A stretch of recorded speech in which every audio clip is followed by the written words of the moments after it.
శ్రీ శివాయ గురవే నమః. ఒక ఒకసారి పరశుశిఖర క్షేత్రంలో భక్తులందరినీ ఉన్నప్పుడు గురువుగారు అంటారనమాట. భక్తులని చెప్తారు ఆయన, మిగిలిన భక్తులందరూ రావటానికి వీలుగా ఇక్కడ ఉన్న రాళ్లను ముళ్ళ కంచెలను తొలగించాలి అని భక్తుల్ని పిలిపిస్తారు.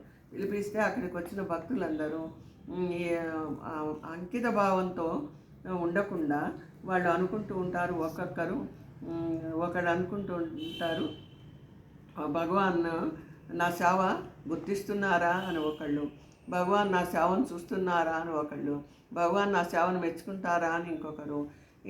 భగవాన్ను ఇలా ఎవరెవరి మనసులో కోరికలతో చేస్తూ ఉంటారు కానీ నిష్కల్మషంగా చెయ్యరు.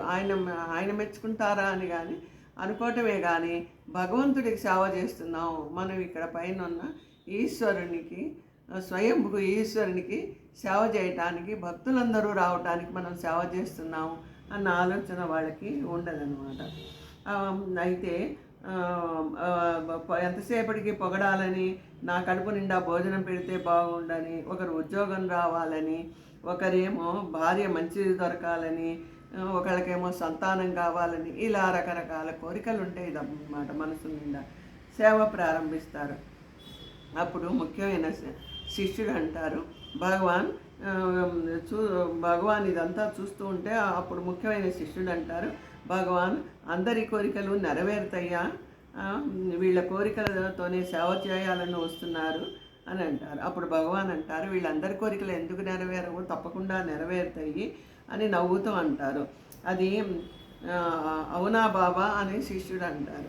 అన్నప్పుడు కానీ ఎటువంటి స్వార్థం లేకుండా గురువుని సాక్షాత్ పరమశివుడిగా భావిస్తూ నిష్కల్మషమైన మనస్సుతో, అంకితమైన భావంతో, ఇది నా గురు సేవ, ఇది నా గురు సేవే నా భగవంతుని సేవ అని ఎవరైనా భావిస్తూ ఉంటారో వారికి తప్పకుండా కోరికలు నెరవేరుతాయని గురువుగారు శిష్యునికి చెప్తారనమాట.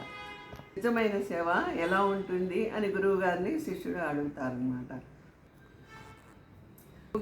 గురువుగారు అంటారు, నిష్కామ సేవయే స్వచ్ఛమైన సేవ అని చెప్పి చెప్తారు గురువుగారు భక్తుడికి అన్నమాట.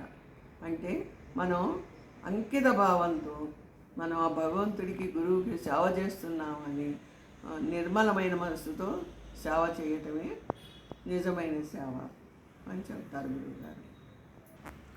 పరశుశిఖర క్షేత్రంలో గురు మహారాజు గారు చెప్పినట్టుగా సేవ భక్తితో, ప్రేమతో, నిర్మలమైన మనస్సుతో, అంకితమైన భావంతో ఎవరైతే సేవ చేస్తారో వాళ్ళకి చక్కగా నిజంగానే అన్ని కోరికలు, ఎవరెవరు ఏ కోరికలు కోరుకున్నారో అన్ని కోరికలు తీరి ఆనందంగా ఉన్నారు. అందుకని ఆ పరశుశిఖర క్షేత్రంలో గనక సేవ చేసుకుంటే ఆ భగవాన్ కూడా మెచ్చుతారు, అందరూ కూడా సుఖ సంతోషాలతో చక్కగా ఉంటారు. ఈ సేవా భాగ్యం మనం తప్పకుండా ఇంకా ఇంకా చేస్తూనే ఉందాము అని చెప్పేసి శిష్యులందరూ కూడా భగవాన్ మాటలు విని ఆనందంతో జై పరశుశిఖర క్షేత్రం బాల భగవాన్ ఈశ్వరికి అని చెప్పి ఎంతో సంతోషంతో జేజేలు కొడతారనమాట. చూసారా, నిజమైన భక్తులు ఎంత ఆనందంగా, ఎంత పరిపూర్ణమైన భక్తితో వాళ్ళ మొహంలో ఆనందం కనిపించేటప్పటికీ భగవాన్ గారు చాలా ఆనందిస్తారనమాట. ఇలాంటి శిష్యులే నాకు కావాలి అని. ఇలాంటి శిష్యులు అందరూ ఉన్నారు, ఇంకా ఎంతమందో కూడా మనకు వస్తారు అని చెప్పేసి ఆ భావనలో గురువుగారు శిష్యుడితో అంటారనమాట. అందుకని ఈ పరశుశిఖర క్షేత్రం మహాపుణ్యక్షేత్రంగా నెలకొంటుంది. చూస్తూ ఉండండి, అన్ని వసతులు వస్తాయి. మనం అందరం దేవుణ్ణి చక్కగా దర్శించుకొని